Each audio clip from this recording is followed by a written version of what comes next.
welcome. I'm E.G. Marshall. As the Frenchman said, God created man, and finding him not sufficiently alone, gave him a female companion so that he might feel his solitude more acutely. Yes, we think to fly from solitude by seeking companionship, only to discover that in the arms of a loved one, we find the greatest loneliness of all. You say you're in love with her. Yes. I'll kill that love. You can't. Nobody can. I can keep the money away from you for 15 years. I'll get a job. Doing what? She'll have to support you. You'll begin to resent each other. We'll manage. You won't. That's how I can kill your love. You won't. How can you stop me? I can kill you.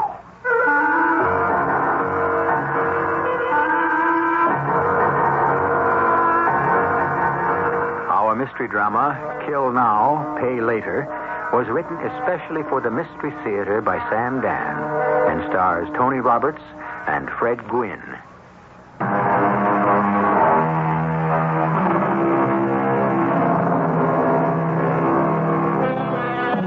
Timing, you will admit, is everything.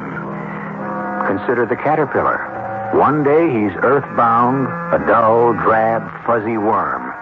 And another, he's a brilliant, beautiful butterfly dancing through the skies. The wheel of fortune spins for us all, and we should win just as often as we lose, provided, of course, that the wheel is on the level. Sheriff Roy Hollister is sitting in the Star Diner in the town of Beldon Corners. So, Sheriff? So you are driving with young Stuart Beldon. Young Stuart Beldon. He's my age. Chronologically. You make it sound as if I'm robbing the cradle. Well, in many ways you are. Is this what the citizens pay you to do, Sheriff? Check on who dates whom? His aunt will never hold still for it, Morty. Well, she'll have to. You don't know her like I do. She'll cut him off without a nickel. It's his money. No, it isn't. But it's rightfully his. Legally, it's hers. For now.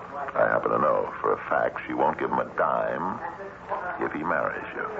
Then that's the way it has to be. What does Stuart think? He doesn't care. He doesn't care now. But how will he feel 10 years from today? You know, you'll lose some of those curves. Maybe even develop a double chin. In 10 years? I'll give you 15. Come on, Morty. You've been around. Meaning what, Sheriff? Besides, what good is he to you without the money? He'll have it. Yeah? I know what you're thinking. All I want is the money. It's true, isn't it? Yeah, but not the whole truth. I like him. I may even love him. But you wouldn't look at him if he was poor. Would he look at me if I wasn't beautiful? Sheriff, if a guy can marry a girl for her looks, why can't a girl marry a guy for his money? That's a way to look at it. Morty, I always liked you. What's this? You're a smart girl. You've had a lot of bad breaks. I'll tell you something for your own good. Leave town. She owns it. She hates you because of your father. I know. You could do well anywhere. I like it here. I got a hunch, a very strong hunch. Something bad is going to happen. Something bad can always happen. I mean it. What is it you mean? I wish I knew. And on that basis, you want me to leave town? Okay, Morty. But don't say I didn't warn you.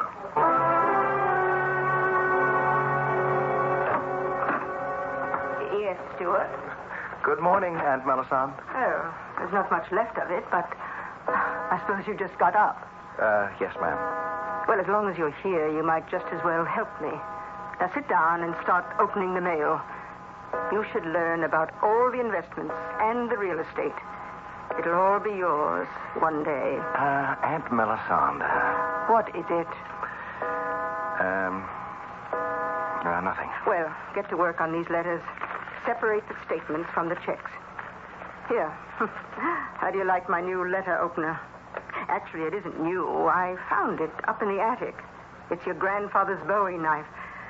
I want to keep it on my desk as a reminder of the time when we had men in this family. That's not fair. You've yet to show what you're made of. I want to discuss something very important. After we've gone through the mail. Well, this can't wait. Oh, what is it? It's about Maud Sanderson.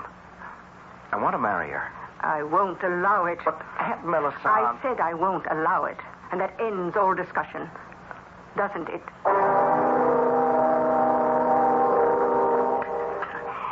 How about some more meatloaf? You mean you're turning me down? A penny for your thoughts, Sheriff. Yeah. These days, Cora, what else can you get for a penny? I don't think it's such a good deal, though. You mean they're not worth a penny? Not these thoughts. Well, what are they? I'm not sure, Cora. I got this terrible feeling. Oh, about what? About Melisande Beldon. Melisande Beldon. That old biddy owns half the county. Why do you feel terrible about her? This thing about her nephew, Stuart, and the Sanderson girl who works in the diner. Ah. Honey, you know, I'm not the kind of guy who goes by hunches and premonitions. But? Don't ask me how or why, but I know there's going to be some bad trouble there. Oh, well, how bad? Violence. Oh, why do you have this feeling? I told you. Don't ask me. Well, what do you see there? I'll tell you what I see. I see this domineering old lady. I see this kind of, well, he's like milk and toast. And he's infatuated with this smart, pretty little hustler. Hustler? I mean it in the sense of someone on the make. After all, she's her father's daughter. Well, you can't blame her for that. No, but I can see where Melisande Beldon would be scared to death of her. And so she'll put her foot down. And it'll remain a furtive little affair until Maudie Sanderson finds someone more promising. And that'll be the end of it. No. No. He wants her. It's easy to dismiss him as a spoiled and spineless rich kid. But for the first time in his life, he really wants something badly.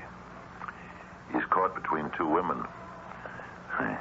Each one is like a lady tiger. Neither of them is going to give up gracefully. Well, should this be the legitimate concern of a sheriff? That's what bothers me. I got this feeling that before it's over, it will be.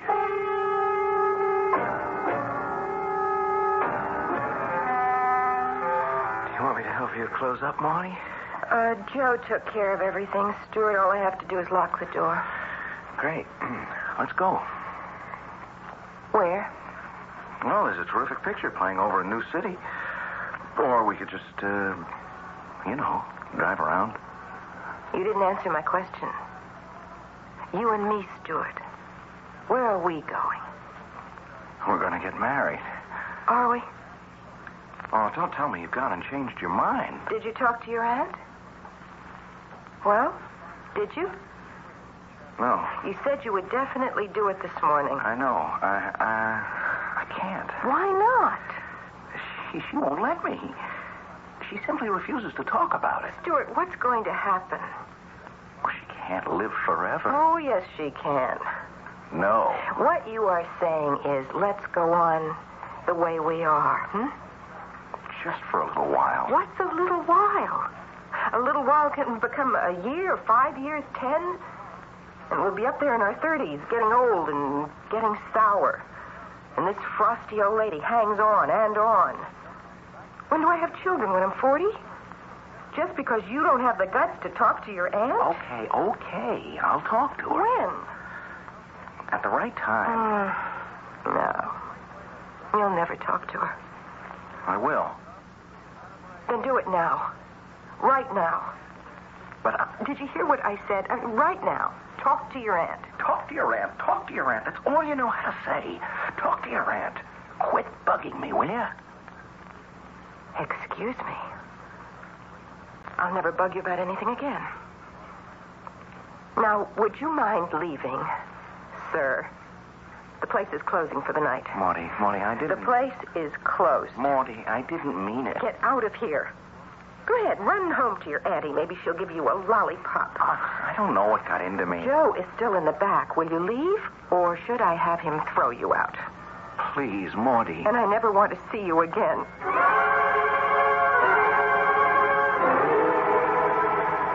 Up bright and early, I see. Had your breakfast? Yes, Aunt Melisande. Sit down. These past several weeks, Stuart, you really seem to have taken hold. It appears you're not going to become a rich young ne'er-do-well after all. I've actually come to depend on you. Now, let us begin with the correspondence as usual. Yes, ma'am. Of course, what helps is the fact that you no longer stay out every night till all hours.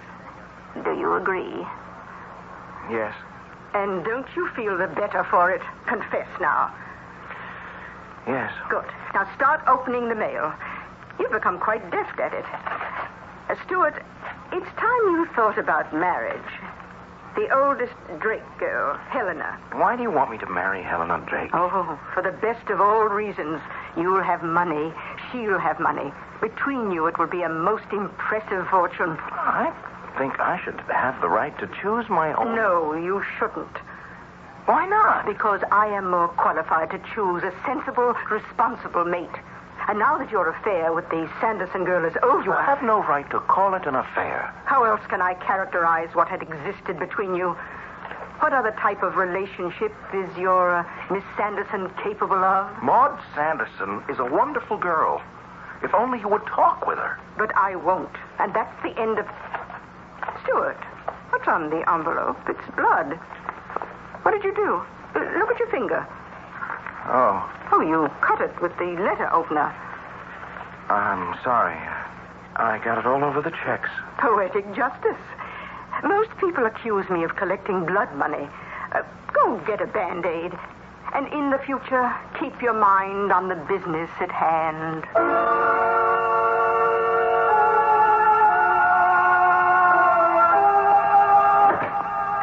Morty. I told you to stay away from here. Please, Morty. We are about to close up. I have to talk to you. About what? About us. Well, don't talk to me. Talk to your aunt. I can't live without you. I'll put flowers on your grave once a year. Don't talk like that. That's the way of the world, the grown-up world, little boy. I think about you all the time. I can't sleep. I can't see straight. When I'm with you, I feel I'm somebody. I feel smart, strong, confident. I'm not afraid of anything or anybody. Except your Aunt Millicent. No, not anymore. Morty, will you come with me? Where? To see her. We'll walk into the house hand in hand, together. And I'll tell her it was my father's money. I'll just face her. I'm not afraid. Not if you're with me. You want me to go with you? Yes. Yes. Well, when? Right now. Are you sure? I don't understand. For months you've been hammering at me. See your aunt. Talk to your aunt. And now that I want to do it, what are you trying to tell me? I'm scared. You? You were scared? Yes. Of what? Of that terrible old lady. Oh, what can she do? Make me wait till I'm 40 before I can touch the money? Give it all away to charity?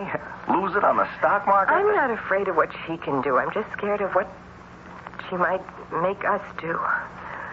And what's that? I don't know. Come on, let's go see her now. Before I lose my nerve. All right, let's hurry. Before I lose mine.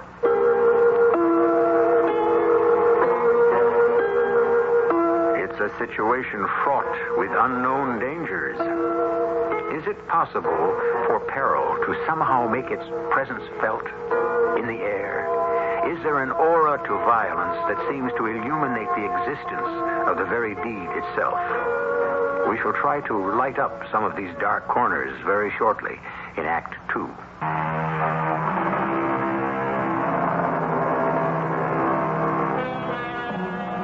Cry havoc and let slip the dogs of war. That's a shout that is heard in one of Mr. Shakespeare's plays. But is there always a noisy prelude, a thundering overture, as it were, to a deed of violence? Not really.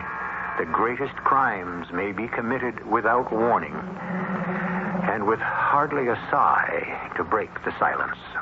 Aunt Melisande, this is Maud Sanderson. Why have you done this to me, Stuart? You know I refuse to acknowledge this woman's existence. Why have you forced her upon me in my own home? Oh, this is my home, too. I have a right to invite a guest. Entertain her in the kitchen, then. Please. She's not fit to be your wife. Why not? Her father was a convicted criminal. Miss Sanderson, I have nothing against you personally, but this match is impossible. My father may have been a man who drank, who gambled. You admit it? But he was a good father to me. A proper example, no doubt. The test of a lady, which is what you claim to be, is how well she can keep her temper no matter how she is insulted. Now, my father did wrong. He lost money that was entrusted to him by others, but he paid for it. He died in prison. My nephews and nieces will not have tainted blood. Tainted blood? But you were willing to have his tainted blood, weren't you? What are you saying? You had a crush on Jack Sanderson, my father, when you were both in high school. That's a lie. I can show you a copy of the yearbook. Romeo and Juliet, Jack Sanderson, and Melisande Beldon. Is this true? For all that, my father was weak and easily tempted. He refused to marry you for the Beldon money. Instead, he fell in love with the poorest girl in the class. He did it deliberately to spite me. Now, get out. I won't let you throw her out. I'll throw you out, too. Oh, we'll see about that. What do you think you're going to do? Go to court? Yes. That's what I'm going to do. Your father's will was explicit. He knew you were weak, undependable. He made sure you wouldn't squander your inheritance. Let's get out of here. I won't let her do this to us. Please, Stuart, I'm afraid. I can't let her do it to us. Please, Aunt Melisande.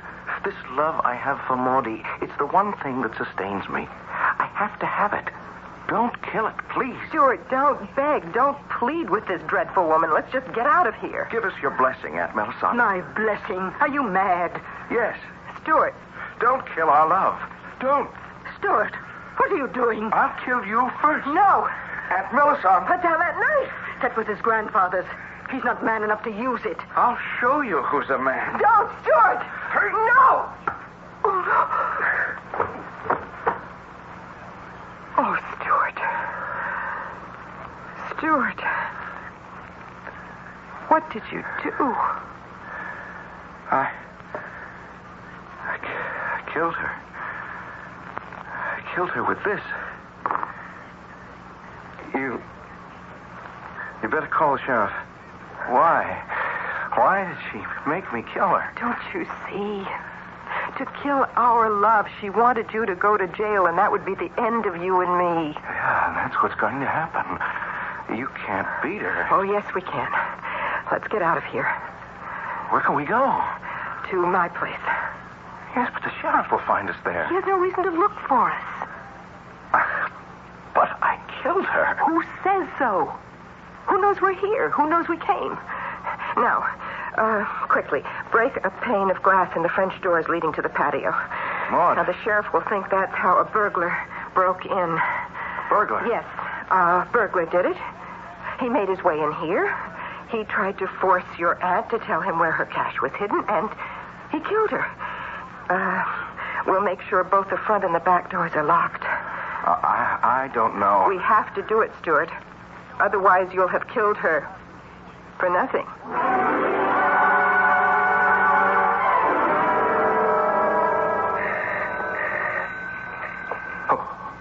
Who's that? You know who it is. The sheriff. What are we going to tell him? What can we tell him? We don't know anything. We have been here all evening watching TV. Now, I am going to open the door. Remember, you killed her so we could always be in love. You keep that in mind. Evening, Morty. Yeah. I see he's here. Anything the matter, Sheriff? Mind if I come in? Stuart, your aunt's maid, Jenny Sowers, came home from the movies. and found your aunt dead on the floor. Aunt Melisande? Dead? Yeah, she'd been stabbed. No. Oh, no. Cut it out, Stuart. You killed her. Oh, he did not. What do you say, Stuart? How could he have killed her? He was here with me all the time. Stuart? Why do you accuse me of killing her? Come on, Stuart. Make it easy on Sheriff, yourself. what are you trying to do? And you're involved in this thing, too, Morty. Sheriff, you have no right. You and I know what happened. There's been this very bad blood between you and your aunt because of Morty. Tonight you argued about it. You lost your head and you killed her. How? How did I kill her? You picked up that knife, the one on her desk that she used for a letter opener, and you killed her. You can't prove that. Right. I can't. I didn't see you do it. And you were smart enough to get rid of the knife. But I advise you to confess. To a crime I didn't commit? The three of us in this room know you killed her. I don't know anything of the sort. Stuart and I were here watching. All evening, sure. But I have a very good reason why you should confess. Sheriff, I resent this. That's part of the reason, Stuart. Listen to yourself. Already, you're a new man. You've destroyed the suffocating presence of that woman. Now you're feeling your oats. Now you're ready to take on the world. Now we're going to see the real Stuart Beldon. Sheriff, arrest me or don't arrest me. But don't stand there and make charges. It isn't that simple. You have to understand what it's all about. You're 30. What have you got to lose at this point? Nothing. It won't be first degree. It might even be temporary insanity. You won't spend too much time to speak of behind bars. You'll get out. You'll still have your whole life in front of you.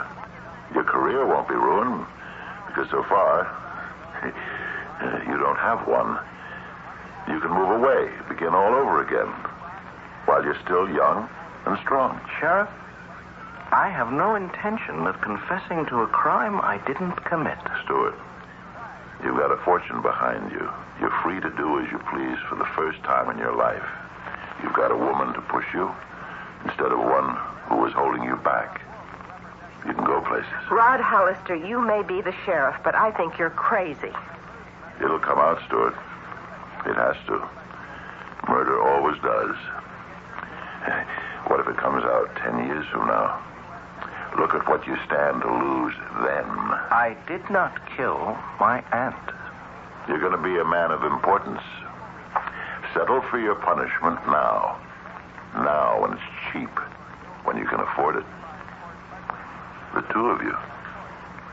You're in it together. Sheriff, unless you have proof... You're in love. I know that.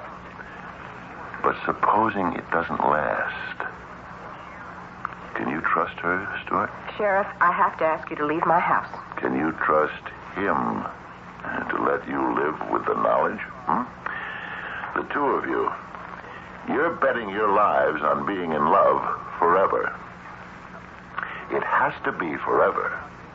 Because there's no statute of limitations on murder. Think about it. Talk it over in private. You know where to reach me. Don't bother. I can let myself out. Morty. Let's make sure he's gone. Look out the window. He's just walking out the front door. He's getting into his car. Morty, he knows. There isn't a thing he can do about it. What if he's right? Suppose it comes out later, in 10 years. If they can't find anything today, what will they be able to find 10 years from now? I don't know. Oh, Stuart. Don't you see what he's trying to do? He's trying to destroy our love for each other. But he won't. He can't. This thing tonight, it's like forging another bond between us. We love each other. We trust each other. Morty. What is it? The knife. Did you hear what he said about the knife? He said we got rid of it. Did we? I don't remember. I don't remember doing that at all. Don't worry about the knife. It was covered with her blood and my fingerprints. How did the knife disappear? I said not to worry about it. I was so excited I lost my head. I panicked. I know. Well, you must have been thinking clearly. I was. Well, then you must have had the presence of mind to get rid of the knife. I did. Oh, Morty, darling, what would I ever do without you? What did you do with the knife? For the third time, Stuart, don't worry about it. But what did you do with it? Tell me. I have a right to know. That knife has my fingerprints on it, stained in blood. What did you do with the knife? That, Stuart, that is going to remain my secret.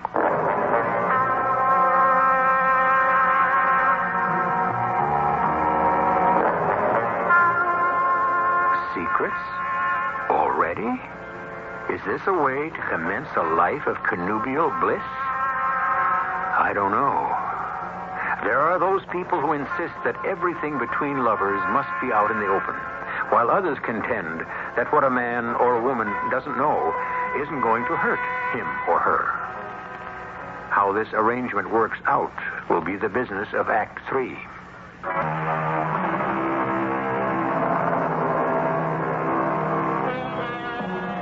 For years, the learned folk have tried to determine what makes the most solid foundation for marriage. They have compiled quite a list of requirements. As you might imagine, love is on that list, though not necessarily at the head. As expected, you will find things like interests in common, tolerance, a sense of humor, sympathy, but why go on? One thing is not on the list, but it's what must hold the hero and the heroine of our story together, and that is murder. I told you, Stuart, trust me. Always trust me. We're getting away with it. Never doubt me. It's 3 weeks, and the sheriff can't find the killer. Nobody can find him. It's even making him look bad. Yes. Perhaps we can help him. Help him? Why? You have taken your aunt's place. You are the influential force in this community now. You have to start living up to it. Why? Nothing that ever happened in this town took place without Melisandre's okay, one way or another. I don't care if Hollister is sheriff or not. But you're the one who has to decide. Okay. Let him go. Let him stay. Why? So he knows who's boss. Ah, I didn't look at it that way. I know, honey. That's why you got me. What would I ever do without you, Morty? That never has to come up. Darling, tell me something. Hmm? What did you do with the knife? Why don't you want to tell me? Because it's best.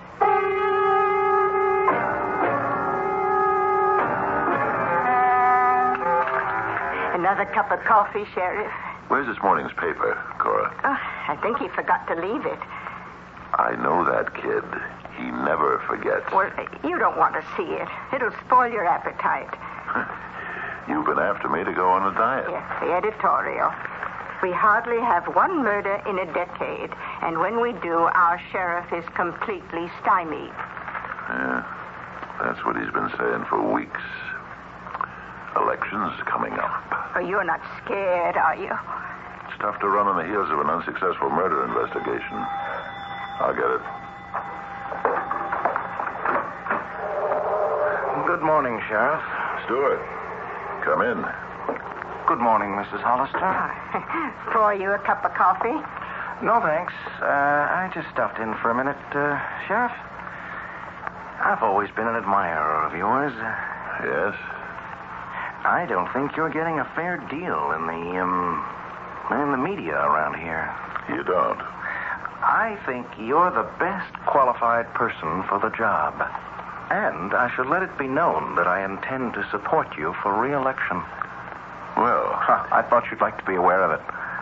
And now I'd better be getting on. It's a busy morning. it won't help, Stuart. I know who the murderer is. Have a nice day, Sheriff. Mrs. Hollister? I'm What meat does our Caesar feed? His aunt hasn't been in her grave 6 weeks, and already he's just about taken over the town. I wonder whose idea this was. His or Morty's? It doesn't matter. I'm going to get him one day. Sheriff, listen, could you be wrong? No, honey. You're only human. He killed her, and Morty's an accessory. I'm not saying they didn't have severe provocation, but there has to be a price. And they're going to pay it.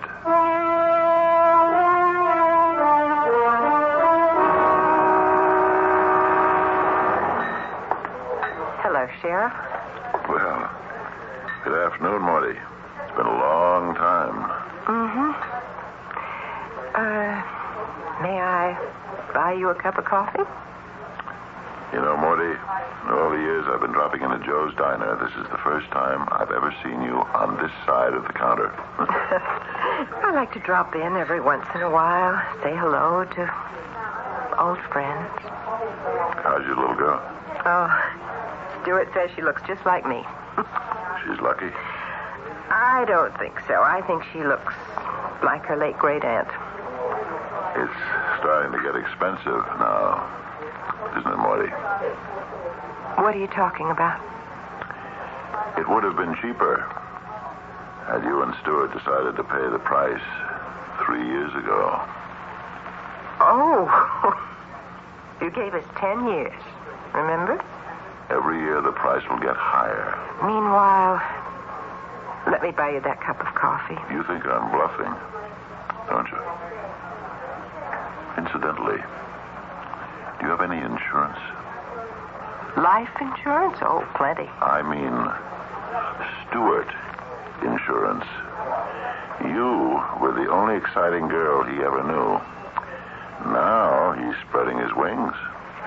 Goes to New York, Chicago, Washington, D.C.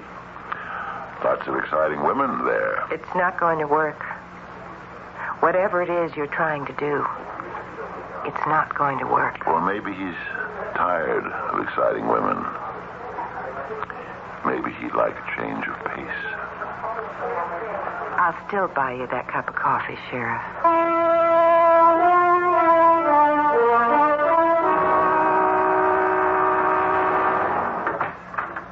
Good morning, Sheriff. May I come in? Good morning, Mr. Beldon. Mr. Beldon, is it? Huh. What happened to Stuart? Fantastic things, just as I predicted. What can I do for you? A favor. One of my employees, a boy who works in the new mill, got into a bit of trouble last night, I understand. Charlie Watkins. Yeah, drunk and disorderly. Just about tore Harry's bar apart. Yes. But I spoke to Harry, and I assured him he would be amply reimbursed if he'd drop the charges. And he will. So, Sheriff, could you see fit to let him get away with it? The boy has learned a lesson. And you bought yourself some good public relations. Everything costs money. I guess you have to pay the price. How about the one for your aunt? You off on that again? You're paying for it inside somewhere, somehow. You thought the passage of time would calm it all down, right? Make it dimmer, fade away. Well, has it? You still love each other as much as ever? You still trust each other as much as you always did? Why shouldn't we? Because you've become different people. Sheriff, I always know where to come when I need a laugh. We have plenty of them here. And you can have them all but one. Which one is that? The last one.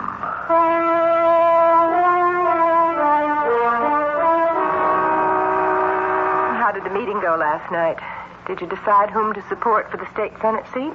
Yes. Who? Yes. Russ Partridge. No. Well, who then?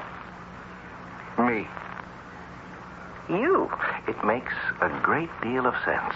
I don't think so. Now, darling, in the first place, I'm virtually certain to be elected. You're sure of that? Well, you know perfectly well I could spend whatever's needed to win it. Well, you could also spend enough to win it for Russ. Why are you so opposed to my running for office? I thought we agreed you're better off behind the scenes. It makes more sense. Why? Because it's your idea? Whose idea was it for you to run for the Senate? Mine. But who proposed it to the nominating committee? I don't know. I think it was Helena Drake. You think it was Helena? What's the difference? You know I can't stand that woman. What's wrong with... I don't like her. She's very rich. She has a great deal of influence. Oh, tell me more. Well, what's there to tell? Well, you could, for instance, tell me she was the girl your aunt wanted you to marry. That was years ago. Not so many. But I didn't want to marry her. I wanted to marry you. Why did your aunt want you to marry Helena? I don't know. What does it matter? I'll get it. Hello? Oh, yes, Helena. Have I heard the news? What news? Oh, that Stuart's running for the Senate. How were you ever able to convince him? You must have really worked on him. Well, I'll have him call you when he gets in.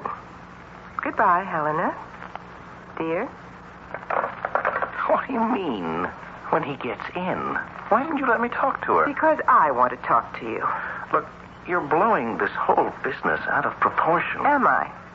You were jealous of Helena Drake. Do I have cause? Wait. And you're also jealous of me. I'm not putty in your hands anymore. In many ways, you're just like my aunt. Talking about your aunt. You're not out of the woods there either. What did you say? Remember what the sheriff said. There's no statute of limitations on murder. You'd be in it as deeply as I am. Maybe I don't care. The fact is, there's no evidence. There isn't? Now think very carefully. Does anything occur to you? The knife with my fingerprints. The missing knife. Where is it?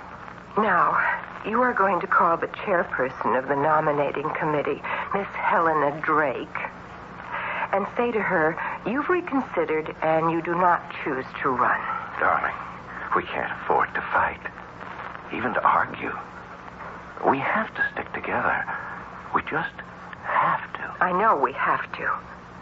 I just wish you'd have said we should stay together because we want to. Please, let's not do this to ourselves. What is there between you and Helena Drake? Quit bugging me about Helena Drake, will you? Quit bugging me. That's just what you said to me 7 years ago, that night in the diner. Well, don't worry. I won't bug you about anything at all, ever again. Morty, where are you going? Morty, I'm warning you. You're not going to lock yourself in your room. Don't get away from me. Morty! Morty! Operator, get me the sheriff. No, there isn't time. Tell him to come to the Beldon house on the hill, quickly. Open it up or I'll smash it down. You keep away from me. You're crazy. Morty, I want that knife. Now, don't touch me. I'm warning you. Stuart, get a hold of yourself. I want that knife. There isn't any knife. You're lying. I don't have it. What'd you do with it? I threw it in the river. Afterwards, I threw it in the river. You told me you... It was a lie. You see, I had to make sure of you. That's why I told you I You're had lying. I want the knife. I don't have it. Don't hit me. Oh, no. I'll get it out of you. Morty? Morty? I didn't mean to... You're all right? Darling, I'll do whatever you say. I'm afraid afraid she can't say anything anymore, Stuart. I didn't mean to kill her. But you did. I can't tell you how much I loved her. But she could make me so mad. Because she thought she knew everything. She did know everything. And that's why you had to kill her. Sooner or later, that secret between you would have had to burst out in the open. I suppose you'll have to arrest me, Sheriff. Yes, Stuart. I'll have to. For your Aunt Melisande, it was kill now, pay later. For Morty, it's kill now, pay now.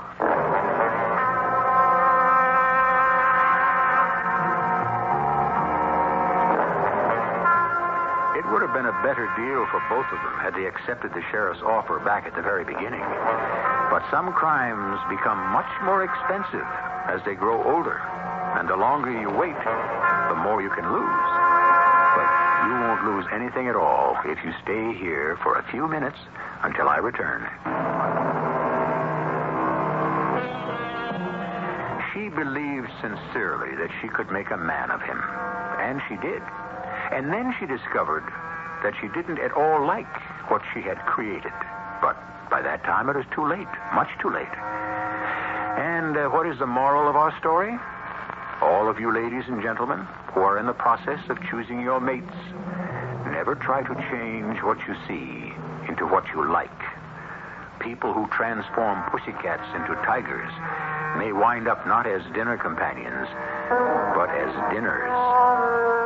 Our cast included Tony Roberts, Fred Gwynn, Terry Keane, and Bryna Rayburn. The entire production was under the direction of Hyman Brown. This is E.G. Marshall inviting you to return to our Mystery Theater for another adventure in the macabre. Until next time, pleasant dreams.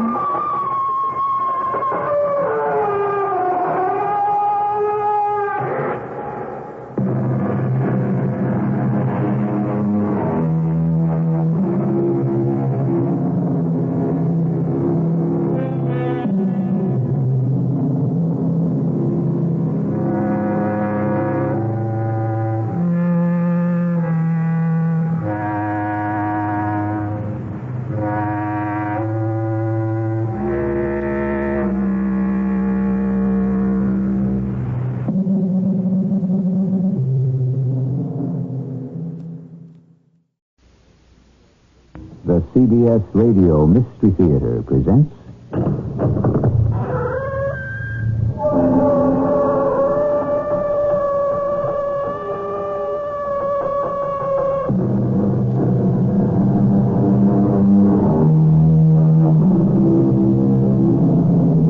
Come in. Welcome. I'm E.G. Marshall. I don't know about you, but the mysteries that intrigue me the most are the unexplainable. Stories of a world we cannot fathom, of dimensions invisible, of powers unspeakable, of the sealed book of the devil himself. That, in essence, is what we bring you today. A look into the unknown. Allow me to introduce myself. I am Sergeant Mario of the Roma Police. You are Dr. Adam Parks? This is preposterous. The police? I haven't done anything. You will pack your bags and come with me to the police station. On what charge? A most serious charge, Doctor. Especially for a visitor. Look, what are you going to hold me on? You will be booked, Doctor, as an undesirable alien.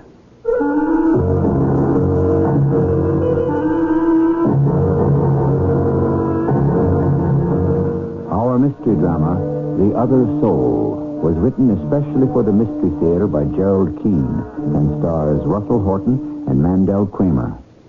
It is sponsored in part by True Value Hardware Stores. I'll be back shortly with Act One.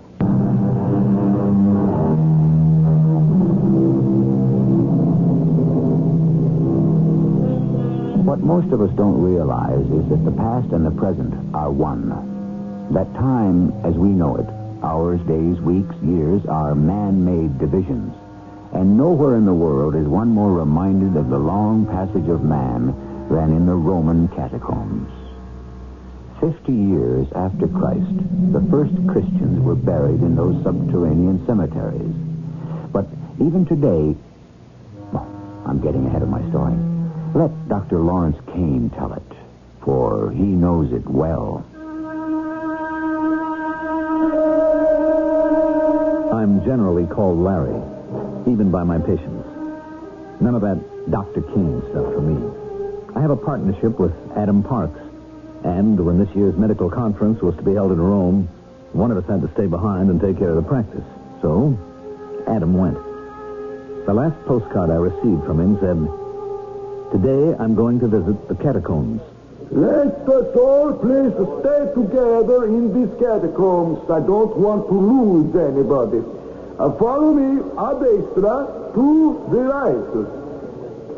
These steps are cut into the rock. We are now coming to a gallery. Watch your step. Hold on to the railing. Excuse me. Scusi? How many people would you say are buried in these catacombs? I'm going to describe. Just listen. Everybody stop, please. The first Christians who were buried here had to be in secret. The religion was new and forbidden. These cavities are cut into the rock. They are called loculi. Sir, are they all the same size? Please, the size of the cavities according to how big is the body. Centuries ago, after buried, the cavity closed up, hermetically sealed with brick or marble or slate or stone. Follow me. I beg your pardon, but I happen to hear you asking the guide many questions about the catacombs. Are you English, sir? No, I'm an American. I'm very interested in the history of Rome. If you'll excuse me asking you a question, the lady you're with, who's standing right there, she looks very pale to me. I suggest you take her right away up into the air. Just a moment, sir. This lady wishes to give you something. Give me something? Here, take this. What is it? Take this card. Well, where's the gentleman you were just with? I told him, madam, you're very pale. I suggested the air here in the catacombs is not too good for you.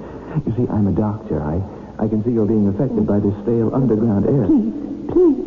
Where is he, the gentleman? Did he rejoin the tour? If you value your life, you must take this card.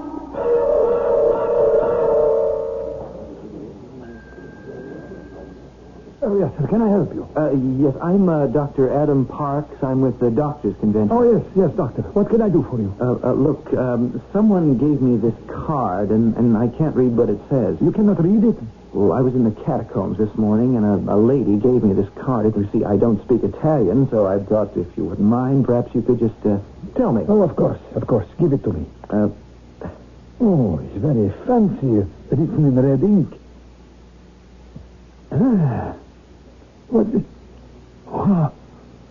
Where did you say you got this card? Well, from a beautiful lady, a stranger in the catacombs. That is enough. Don't say any more. What's the matter? You must leave this hotel. What are you talking about? Dr. Parks, I tell you as manager of the Continental Hotel, I order you to leave this hotel now. Do not. Well, I'm not going to. The convention starts this evening. Why should I move to another hotel? What's the matter with you? The matter is not with me. This is extremely serious. All right. You can go to your convention tonight. But tomorrow morning, at 7 o'clock, I shall send a boy to your room. You will check out of this hotel. If you are not out of here by 8 o'clock, I send for the police.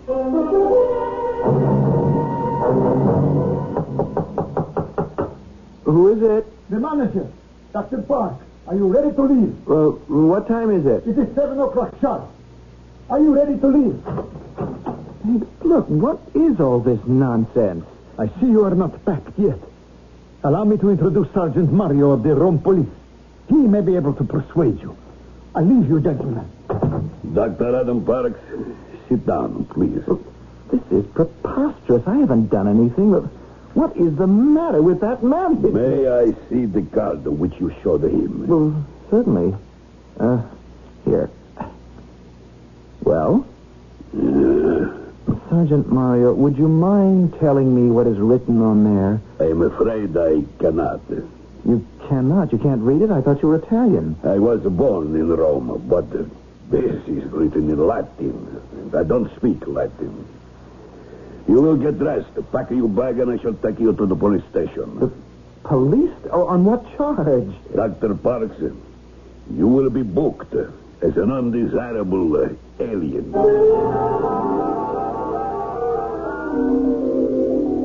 I demand my rights as an American citizen. Why am I being questioned in this police station? What have I done? Dr. Parks, please do not get excited. I have my instructions which I must obey. What is your full name? Dr. Adam Clay Park. You are a specialist. Yes, the heart. Where do you live? I was at the Continental Hotel until that crazy manager booted me out. I mean you're American resident. I live on Long Island. This is an island in America. Now, look, what is the point of all this? I came to Rome with 25 other doctors from all over the world. We're here for a convention. I'm going back to America at the end of the week. If you do not return soon, Dr. Parks, you married? Yes. Name of a wife, please. Elaine. You have children? Yes. No. No children. What do you mean, yes and no? We had a baby. It died. What did it die of? What business is it of yours? It died, that's all. I don't want to talk about it. I must insist. What did your baby die of? It was an accident. The person carrying it had an accident. Now, are you satisfied? Who do you know in Rome? Nobody. I don't know any Italian. I know several of the doctors at the convention. We questioned the guide who took you through the catacombs. He remembered you very clearly. He said you spoke with a man and a woman, but he could not identify them. Who are they? I haven't the faintest idea. I never saw them before in my life. It was that woman who gave me the darn card with the red ink writing on it that started all this. I must leave you now. The interrogation is over for the moment. No, wait a minute. What's going to happen to me? You will be placed in a cell. In a cell? Now, you listen to me, Sergeant. As an American, I have a right to be represented by my ambassador, and I demand as an American citizen that you get in touch with the American embassy without any delay. Of course. Certainly. Why not?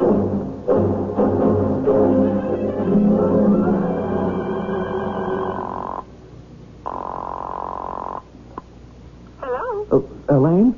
Who is this? Adam? Where are you, honey? Oh, I'm at Kennedy Airport, Elaine, back in the good old USA. Oh, Kennedy Airport? Yep, back sooner than I thought. Oh, y'all hurry home now, did you? Yeah, I'll grab the first limo I can get. Oh, this is the most marvelous surprise in the whole world. I missed you so, honey. How come you only stayed in Rome 3 days? Well, I'll tell you all about it when I get home.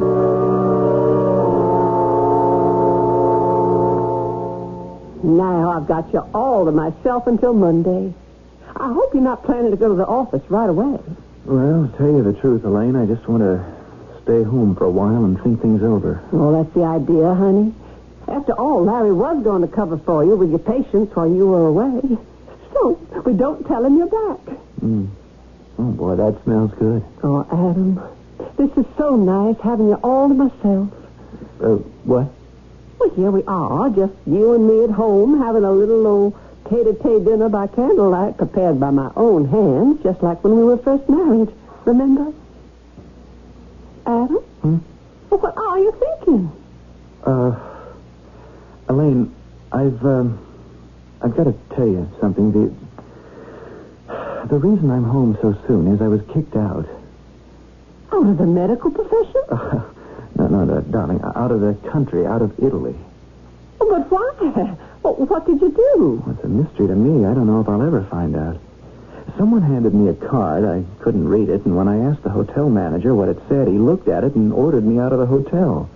Then the police came and quizzed me as if I were a criminal. What did it say on that card? Well, that's just it. I don't know. Well, you wouldn't be able to read it either. It's in Old Italian. You mean Latin? Mm-hmm. Well, I know Latin. I majored in it in college. Let me see it. No, I don't know, honey. Adam Parks, I'm not going to let my shrimps get cold, do you hear? Why, you fuss about that silly old thing. Now, you give me that card, and I'll tell you what it says. Let's forget about it, Elaine. I just as soon. All the way home, I had this awful fear growing that those words written on that card may be the handwriting on the wall for me. Something terrifying is going to happen. Don't say that, Adam. I don't think I could bear another tragedy. Julius Caesar, like many men of his time, was what one would call today superstitious. Nevertheless, his observations upon the mysterious are worth remembering. We are the most seriously frightened, he wrote, at things which are not seen, which are hidden away and unknown. True, the dagger that stabbed Caesar to death was a hidden dagger. Has fate hidden something from Adam Parks that might spell the same? I shall return shortly with Act 2.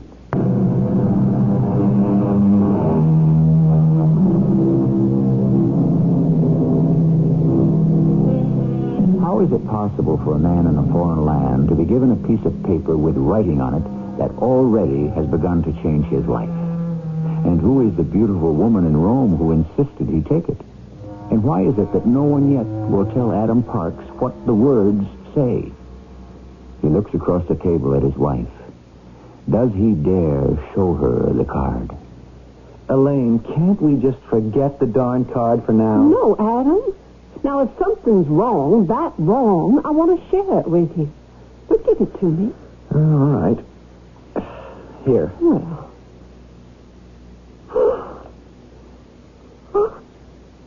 You monster! You devil! Well, I can't believe I've been married to a man for 5 years and never knew him. Elaine, what are you talking about? You think I'm going to sit here across the table from... After my eyes have been opened to what you really are. Elaine, for pity's sake, don't be like all the others who accuse me and don't tell me why. Elaine, where are you going? And then, Larry, Elaine said to me, our marriage is finished. Finished, she said, over. That's incredible, Adam. And either she gets out of the apartment or I do. You mean she told you to leave right then and there? Larry, what am I going to do? Well, for tonight, you can sleep here. Tomorrow, first thing, we'll go to the office and talk this over. The office? I couldn't see any patients. Now I'm all unnerved. This thing's giving me a real bad case of the shakes. Yes, Dr. Kane speaking. Is that you, Larry? Oh, hello, Elaine. Adam's here. You want to speak to him? I never want to speak to him again as long as I live. Elaine, isn't that a little bit harsh? He doesn't even know what he's done. The reason I called you, Larry, was to explain, so you will have heard it from me. I simply couldn't bear to live with that man one moment longer. I can't even speak his name. Elaine, I don't know what's come over you. I do know that whatever you think Adam has done, it's not his fault. Larry, you don't know what you're talking about. That man is a monster. Now listen to me, Elaine. How do you know what you read on that card is the truth? Think it over, Elaine. Elaine? She hung up. Something horrendous must have been written on that card.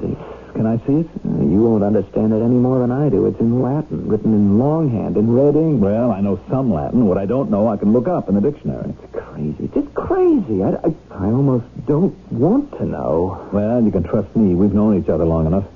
I'll translate it, and I'll tell you straight, for your own peace of mind. You're right. If I can't trust you, old boy, who can I trust? Well, here's my Latin dictionary. Now, let me see that crazy card. I don't need the dictionary anymore.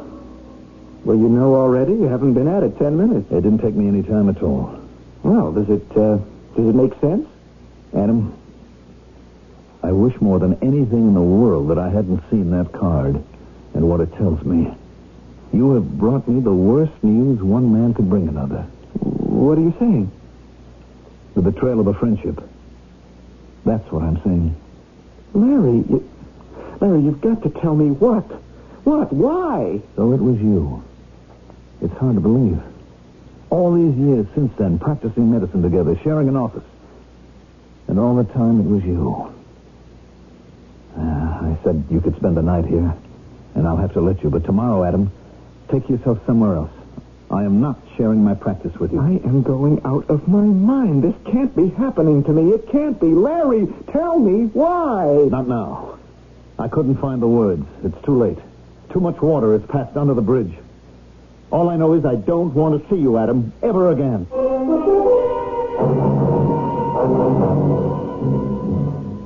Hello, this is Dr. Parks. Could I speak to Dr. Kane? Yes, Adam, this is Larry. Listen, Larry, I found her. You found who? That woman I met in the catacombs in Rome. She's here, Larry. She's in America. I saw her on the street. Oh, are you sure? Well, sure, I'm sure, unless I've gone crazy. I followed her to a private house on 5th Avenue, but I can't get in to see her. Well, I've been ringing that bell for 3 days now. No one answers. Adam, I'm very busy. What is it you want from me? Well, don't you see? She'll be able to tell me what it's all about. Don't you know? Well, I'm beginning to, I think. The mystery is no one sees the same thing in those words. A hotel manager, the Italian police, Elaine, you, all different people. What does that card make them believe? Now, maybe I can find out from this woman. Hold on, Larry. I'm talking from a phone booth across the street. Someone's coming out of her door.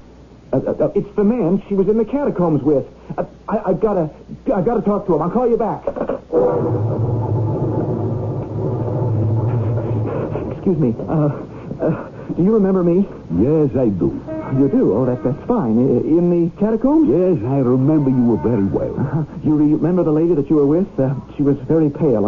I told you to take her out of the catacombs to get some air, and then you went away, and then she came up to me. My sister. Your sister? Oh, she gave me a card with writing in red ink on it. She said I had to take it. Now, I've had the most peculiar and terrible trouble since that day. My whole life is turned upside down. Then, sheer luck, I saw her 3 days ago. I followed her here. Now, will you please take me to her now? I've got to see her. Dr. Parks, will you please take your hands from my coat? How do you know my name? Let go of me. Look, I am going to kill you right here and now. If you don't let me into that house, I'm at the end of my rope. My sister is very ill. Oh, all right. Come with me.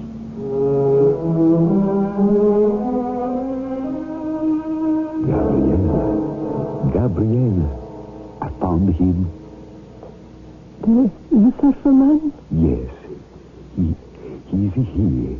Madam, what is written on that card? Why did you give it to me? Why not someone else? It belonged to you. I gave it to you because I wanted you to... Tell me. You must tell me that. Look at it. Look at the card. Only you can save it yourself. Please, I beg you, tell me.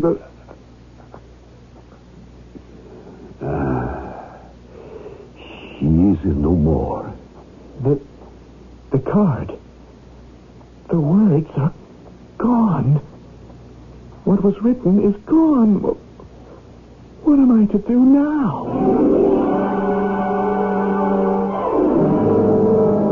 It so happens that I, Larry Kane, was the doctor called in. Fate, coincidence, call it what you will. When I arrived, there was nothing I could do for the dead woman. Upon examination later, she was found to have had a certain damage to the heart valves. She had literally died of a broken heart. The last time I saw Adam, he was leaving that house with a desperate and terrified look. A week later, Carlo, her brother, came to see me. I came especially, Dr. Kane, to warn you about Dr. Adam Parks.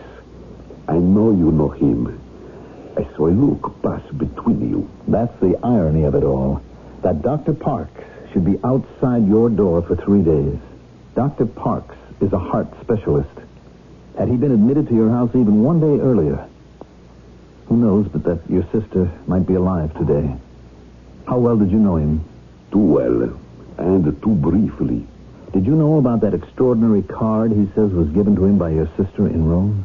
He showed it to me, and what I saw in it gave me the shock of my life. Dr. Kane, you would do well to forget you ever laid your eyes on that card. Yes, I never wish to see it again. More than warn you about the card and Dr. Parks, I cannot do. It is too dangerous. Good day, sir. 10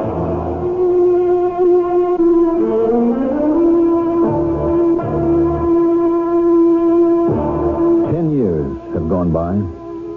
Adam, in his own practice, alone, did brilliantly. He never remarried. He never saw me, and although he made more money than almost any other doctor in the profession, he also gave more time to the clinics, the poor. He seemed dedicated and driven. Then, one night my telephone rang. There'd been an accident. He had been shot, and he'd asked for me. I went to the hospital and examined him.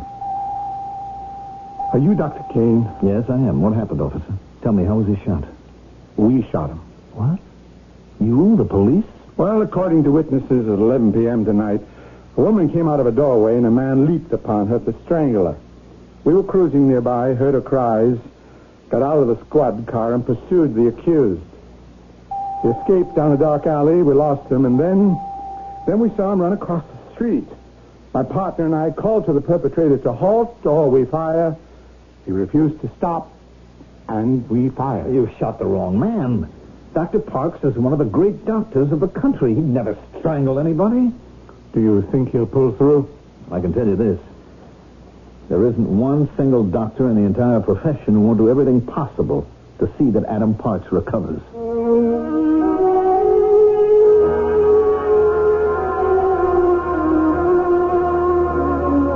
Good afternoon, Larry. Well, for a man who this morning had a bullet removed from the lining of his heart, I'd say you're mighty chipper. Now, who in blazes took a shot at me? You'll never believe it. When can I get up? What does the chart say? That is none of your business, old buddy. Dr. Parks, I am your doctor. Now, you behave like a patient for once in your life, and you got a good chance. You son of a gun. 10 years it's been. It's good to see you again. Well, I've been following your career, believe it or not. You've done marvelously, Adam. Maybe I did the right thing by you after all, splitting up. I never wanted to, Larry. Well, at the time, I couldn't bear to see you. Today, it's all different. Come in. Dr. Parks, may I come in? How do you do, Dr. Kane? What's this all about, officer? The department asked me to come over and explain. Dr. Parks, do you speak Latin? Latin? The woman who was being assaulted last night happened to be a teacher. She said her assailant spoke to her in a stream of Latin words. Well, I can't read it, I can't write it, I can't speak it. What are you getting at, officer? My partner and I have retraced our steps where we followed the assailant last night, where we lost him and where we saw Dr. Parks running. The department is of the opinion the perpetrator must have been another man. Larry, I've been thinking. It all ties together. You heard what that cop said about Latin. Old Latin and evil. I thought I'd escaped it. I'd had 10 years of peace, but it hasn't let me go. I'm pulling the shades down, and you are closing your eyes. Why can't we turn back the clock? Those old days in medical school? Didn't we have a great time? Yes. I see on the board where the term paper's got to be handed in by Friday. Got yours ready, Larry? Me? No, I haven't seen it, but where did you leave it? Larry, who would take it? You don't hand it in. You don't graduate.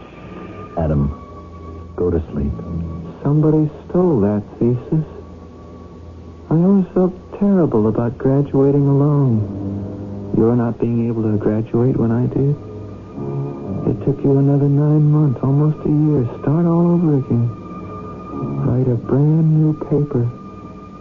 It never showed up. Who would do a thing like that, Larry?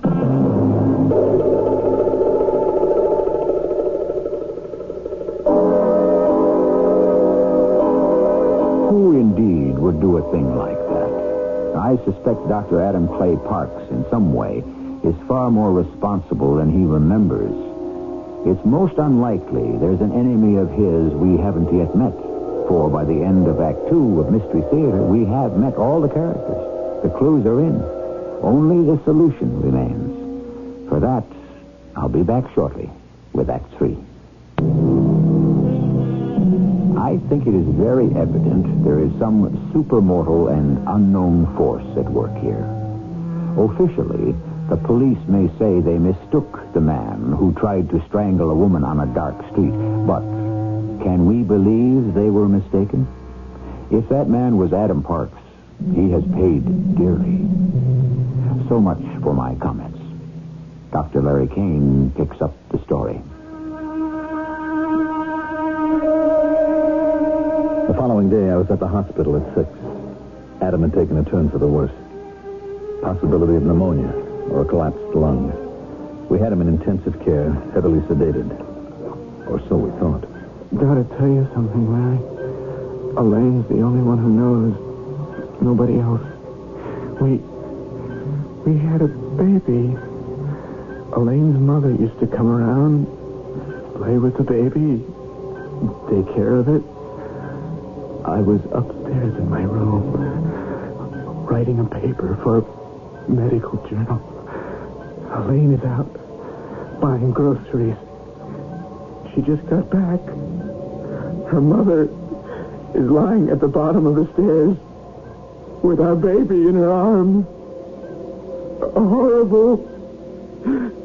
She must have fallen down the whole flight. They're dead, both of them. You didn't have to tell me. I want you to conserve your strength. Larry, listen. In case I don't pull out of this, you know that card that the woman gave me in the catacombs? It's in my house, in my library, inside my Bible. I couldn't destroy it. Something always stopped me. I figured I'd be safe if I put it in the Bible. Adam, please. Don't stop me now, please. You're the only one who understands this terrible influence on my life. You've got to find out. You've got to, Larry. I charge you with that when I'm gone. What are you talking about? Gone. I am not going to live out the day, Larry. And I know it.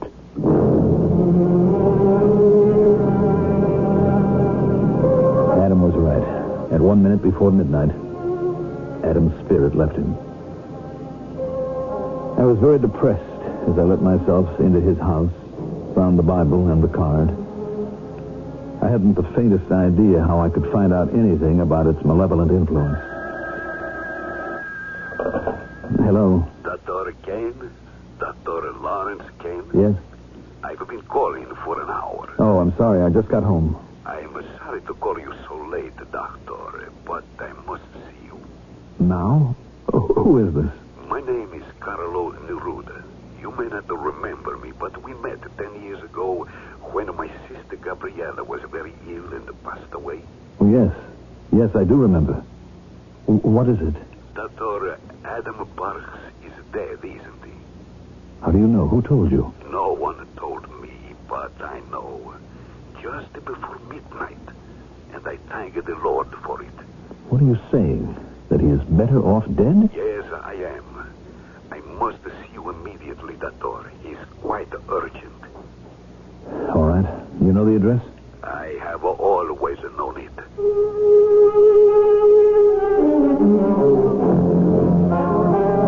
Doctor, you may want to know where I first met Adam Parks and when. To explain, I must tell you first about my sister Gabriella. Gabriella had always been greatly interested in the occult.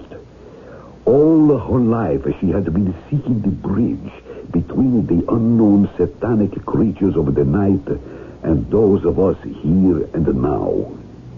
We were in Rome, and this night I'm speaking of, we had attended a special performance at the Teatro Adriano.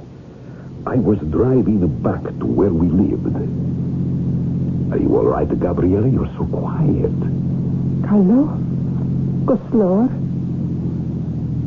No, More still. What is it? Why are you putting your hand on your heart? Are you in pain?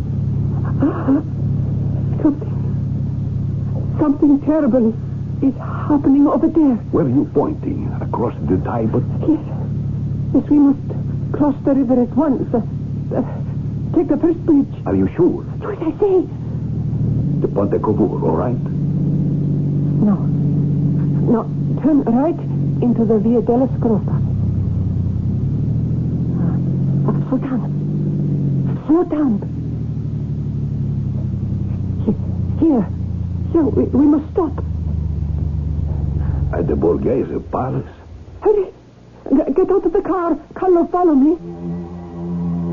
It was very late at night. There was no one in the streets. I ran up to Gabriella, who seemed drawn down the crooked alleys like by some invisible power. There he is, Carlo. Stop that man. Pull him away from that woman. Hurry. In the dark, I could make out the form of a man struggling on the ground with a woman. I pulled him from her, held his arms behind him, twisted up the back of his jacket until he was helpless. Gabriella went to the woman, a poor fruit seller who had been on her way to market when the man had attacked her and tried to strangle her. She got to her feet and ran off. Suddenly, the man went limp in my arms. I carried him back to our car. Look at him. He's no ruffian. A well-dressed man. Look at his fine hands. What is this?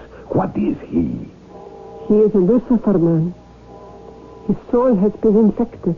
How do you know this? I have learned it. Why would a man like this try to kill that woman?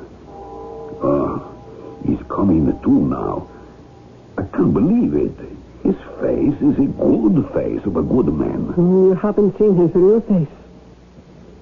Wait till we get home. Sir, what is your name? What? Oh, where am I? Don't worry, sir. You are with friends. Do you know your name? Adam Clay Parks. You are English? No, American. What are you doing in Rome? I don't seem to remember it. Oh, wait a minute. Yes, I'm attending a medical conference. So, you are a doctor. What were you doing tonight near the Borghese Palace? Oh, I don't know that place. We found you there. You were trying to strangle a woman. I was what? Now, please. Not half an hour ago. There is no use pretending you don't remember. But I don't. I don't remember anything. Strangling what woman? Don't be angry with him, brother. It is true. He does not remember. It is his other soul. What magic Gabriella exercised then, I don't know. She stood within inches of this Adam Parks and spoke to him in a language I did not recognize. Then I knew. It was the most ancient of Latin. Her eyes burned into his. Suddenly, over this respectable-looking American doctor came a change I can only describe as aboriginal. He fell to the ground, crawling on all fours, his face distorted as though every single sin of man were written on it. See, Carlo, there is no doubt. This is a Lucifer man. Lucifer? You mean the devil, Satan? It was not always so that Lucifer meant evil. In ancient Latin, Lucifer meant bringer of light, the morning star. But this animal groveling under the floor here, you're not saying he's a saintly man. He is a slave of Satan. See the way he looks at me. It knows I am its master. This creature is centuries old. Get up, demon soul. Stand up on your two rear legs. I shall will you not answer me? Yes. Speak now of a later time in your existence. What are you? A medicine man, doctor. Remember a time of sin? A place of sin? House. There are stairs. Older woman has come to see baby. Younger woman leaves house to buy food. What do you see now? Older woman is holding baby in her arms at top of stairs. Who is this woman? I don't know. I am silently behind her. She is falling downstairs to the bottom. Did you push her? Yes, I pushed her. The power overcame me. It made me... Are you in the grip of this power now? I have always felt the power. Have you used it only for death? I have used it for pain. The power made me steal papers important to a student and made him pay. Who was that? A young man who had written the papers, doctor papers. What was the last time you caused death? I never caused death. The power made me... Demon soul, you will write on this card. You will remember, and every deed of yours will be set forth. I cannot write. I dip this pen in red ink. Now, write your sins. I have never seen what was written on that card, Doctor. Gabrielle said to me, the power of those words are such that he who reads them understands the meaning of what is written and suddenly sees the truth of the bearer. I have that card. I brought it here from Adam's library. Have you ever looked at the words? Once. And as you say, when I did, I realized it was Adam who had stolen a thesis of mine years ago when we were in medical school together. No, not Adam, but his other demon soul. I understand that now. He had two souls. One centuries old and evil. The other, the soul of the extraordinary man that I knew. Well, then what happened? Gabriella took the card and restored Adam Parks to his normal state, and we brought him back to his hotel. He never remembered any of that night. No. The following day, Gabriella turned to me and said, the catacombs, we must go there. She knew Adam Parks would be there, and he was. It was in the catacombs Gabriella gave him back the card. And until her dying day, Gabriella never saw Adam Parks again. What was her idea in returning it to him? A Lucifer man has two souls. It was Gabriella's hope that Adam Parks might understand what he had written so that his pure soul could deal with its horrible twin. If Adam Parks could win over his Lucifer soul, it would give meaning to all my sister's studies of the occult. But her theory was only that, a theory. Alas, he could not read what he had written. Gabriella learned that too late. A demon soul cannot see what is plain to everyone else. He can never know his own degradation. Unbelievable. The card. What should I do with it? I shall look. Nothing is written on it. Nothing. The words disappeared when Gabriella died. Poor Adam. To carry such a burden through life. Gabriella once said, when that man dies, he may return to this world, and his other soul may be that of a great doctor. Reincarnation? No. Continuation. She may be right. Perhaps that's the secret of all the great people of today. They are two souls. But their other soul is as great as the soul they were born with. All is possible, and all will be understood when the unknown becomes known. As Dr. Larry Kane said, unbelievable. Yet, is it? Haven't we all at one time or another felt an urge or desire difficult to control? Acted in a way unlike ourselves? He wasn't himself, we say. Are some of us possibly also afflicted with another soul? I shall return shortly with a few less dangerous thoughts.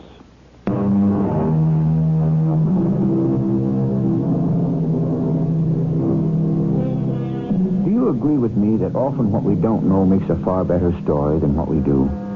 And this is not an opinion recently discovered.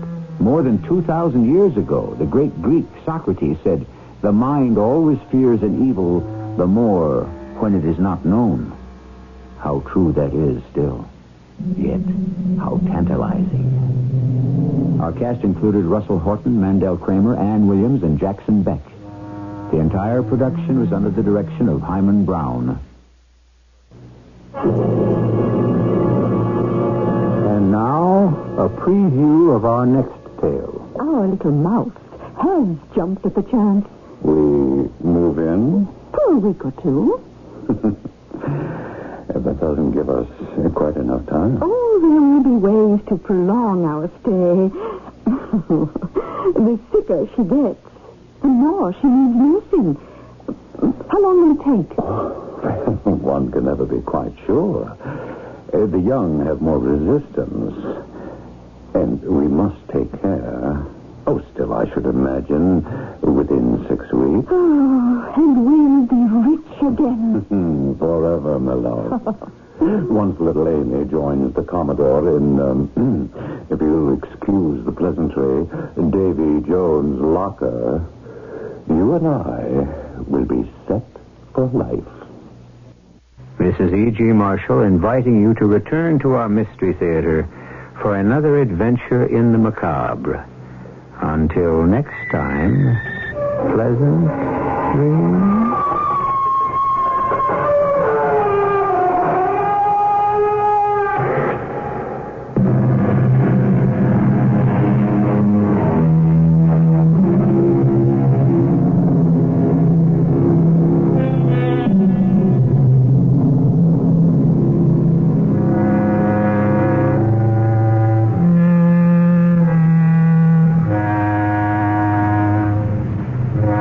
CBS Radio Mystery Theater presents...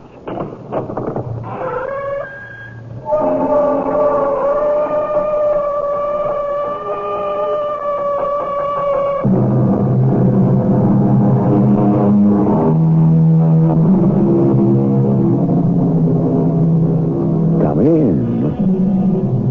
Welcome. I'm E.G. Marshall. There are many sports, of course, and I enjoy them all. But in my heart of hearts, I have to confess that there is no one of them quite like baseball.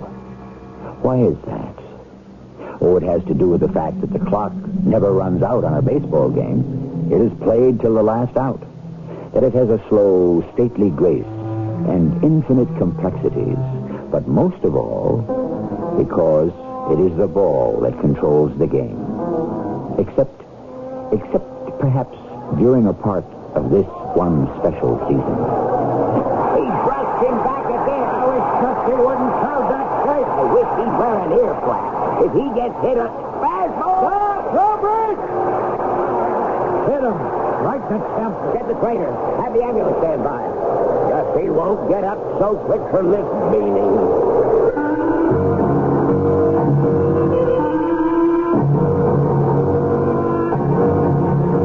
Our mystery drama, The Devil's Brew, was written especially for the Mystery Theater by Ian Martin and stars Russell Horton. It is sponsored in part by Buick Motor Division. I'll be back shortly with Act One.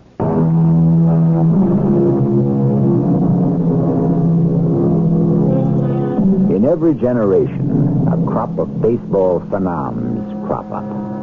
For that matter, every year. But only a small percentage hang in there.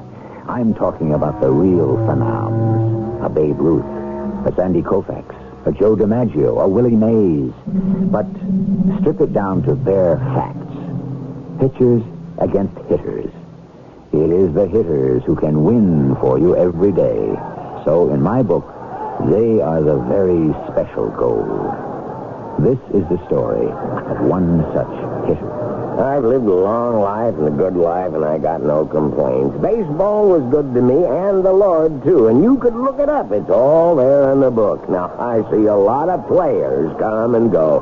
Humpty Dumpty's average guys, and a few you got no words for. They're just so good. Now, I never had a son, more's the pity, or a daughter.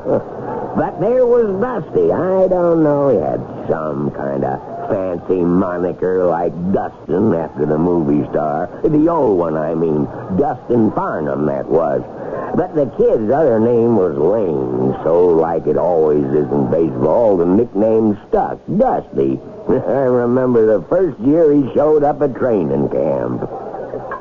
Man, that kid's got power. No, Gunner, you take power. A lot of guys had power, and where'd they go? You gotta make contact. Look at the way that kid meets the ball. Yeah, sweetest swing this side of heaven.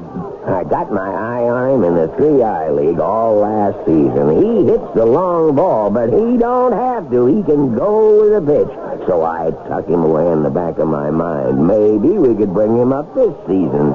You think it's crazy? He's only 19. He hits like that in the majors, I'd be glad to change his diapers for him. Good you feel that way. I already got you marked as roommate. Hey, now wait a minute, Chief. A 19-year-old kid? What For 1 year, get the kid started off. If I bring him up this fast, you could make some sacrifice. Okay, Chief. If the kid holds up through spring training, you'd stuck me with a roommate. I'll teach him all I know. About baseball. Hi, youngster. Well, Mr. Stacy Engel. How you feeling? Oh, pretty much like a rooster in a new hen coop. I just can't believe I got so much going for me. You're going north with a contract in your jeans, playing the majors for the first time. That's got to be a good feeling. Now, how come when I came back here to talk to you, you looked like you just whipped with 2 out in the bottom of the 9th, 1 run behind, and the bases loaded? Well, I didn't mean to look unhappy. Well, I guess none of us ever mean to be that way, but it happens. Are you homesick? Well, a little, I reckon. Your folks didn't come down to the training camp? No, sir. You got folks? Oh, yes, sir. Jimmy Trapp, who scouted you out, said he never saw no sign of them, and you didn't seem to want to talk about them. I wonder why. It's mighty hard for me to talk about my folks. You lost them, son? Huh? Oh, no. The Lord didn't take them home or like that, sir. You just didn't hit it off so good. Oh, no, sir, it weren't like that neither. It's some hard to explain.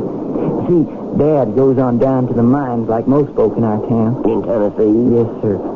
Fry's Corners, I don't reckon you maybe ever heard of it. See, the way it was, long about when I was, 12 maybe, Dad got his in the mines. I mean, he got hurt pretty bad, and he was set out to pension. So things was mighty tight growing up, and most I ever used to think of was how soon I could get out to work and help. What you're doing now, right? Well, now, except, see, Ma, she always had this sort of dream that I could go to college, and Pa, he was just waiting till I got big enough to go down the mines and take some of the burden off Ma's shoulders. What about you? How'd you feel, huh? Well, I had this kind of dream that somehow I could get Ma and Pa out of things like they had been. I was a fair to middling student, but I wasn't digging us out of the Tennessee valleys with that. Thing was, I was an athlete, so the one thing I always dreamed is someday I'd be a baseball player. You didn't want the education, huh? Well, yes, sir, and no, sir. You see, Ma and Pa ain't getting any younger, and besides, there was Sally Mae. Your sweetheart? Yes, sir. Well, now, I don't rightly know anymore. I'll finish it for you. Your pa said if you didn't go to the mines, you were ducking out. Your ma only wanted you to go on to college where you'd maybe end up a lawyer or a doctor or a president. And Sally Mae turned on the waterworks and said you never loved her anyway, and she never wanted to see you again, and she was going to take up with Clint or Scotty or some other lunk who could promise to hang around and didn't even know he was stuck, right? Well, you're right about Ma and Pa. He threw me out. That's why I just got to prove myself. I gotta make good, Mr. Angle. Don't press it, son. Let it come easy and gentle. You got all the tools. If a fella don't give himself at least one chance at it, how's he ever gonna know? You gotta have faith in yourself. That's what Sally Mae says. Chalk one up for her. Now, what'd she do? Oh, she's teaching and working as a waitress. Teaching? She older than you? Oh, no, sir. She teaches in our Bible school. We're some religious down our way. That's what worries me most of all. What's that? Well, that I should be listening to my Ma and Pa. You know what the good book says? I have dug into it and out of it in my time. Now, what were the particular words you had in mind? Honor thy father and thy mother, that thy days may be long in the land. Dusty, son, I wouldn't worry too much. I think you made the right move. I think in the long run, you're going to be able to honor them a lot more and a lot sooner by being right where you are, God willing. Well, I surely hope he is, sir. And that he's going to help me get enough cash money to make up to them for all they suffered through. And I gotta say, it looked like Dusty's prayer had been answered as he burned up the league through May, past June, July, and the All-Star game. He's a Saints for Rookie of the Year and gets named to the outfield. Why not? Hitting .392. Only Rod Carew in the other league is ahead of him by 1 percentage point. And then it happened. Why don't you call it on him, umpire? You see how he low-bridged my man?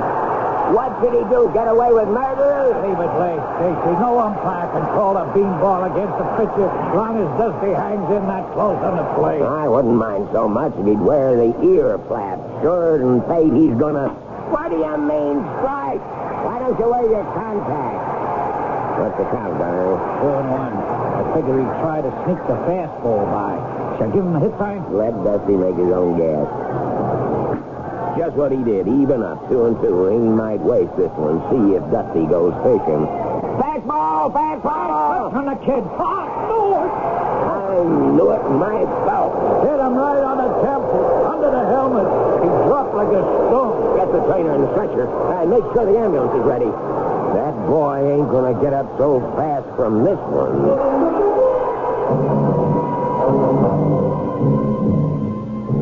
I hate hospitals.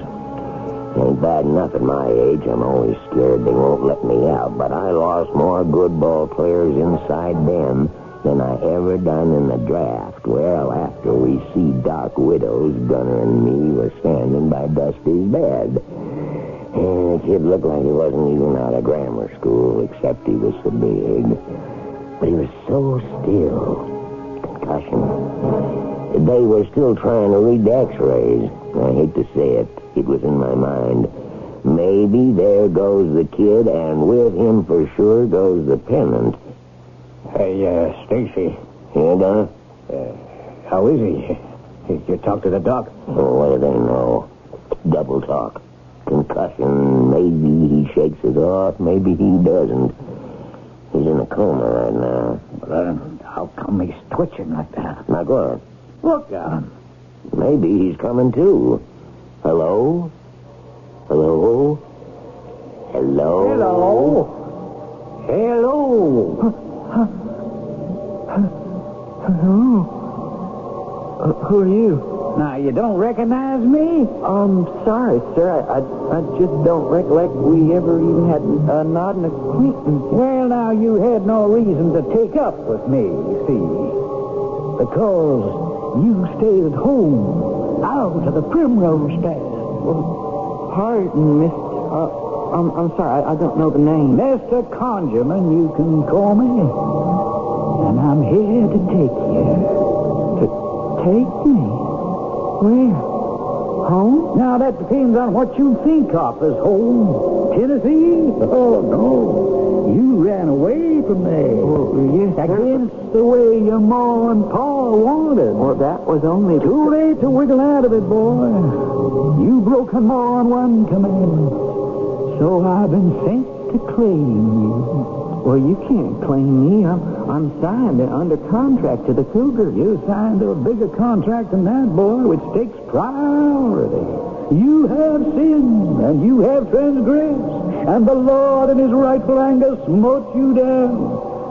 Who do you think threw that baseball? Well, I reckon if you believe that he makes everything happen, you could say the good Lord. Exactly. In his wrath, he struck you down and turned his back on you, which made you a free agent, son, open to all bidders.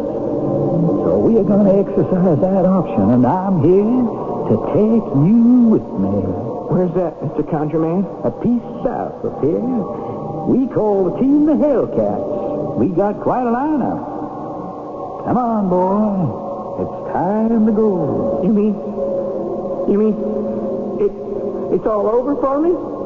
I'm going to be dead?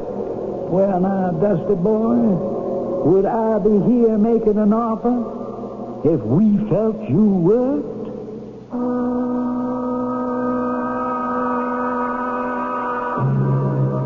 Every time I tell this story, I have the same unbearable desire to know the full lineup of the Hellcats. If Stacey Engel knew it, it's the one part of the story he's never revealed. But the rest, I can. Such is what happened to Dusty Lane and where he played out his contract. When I return with Act 2.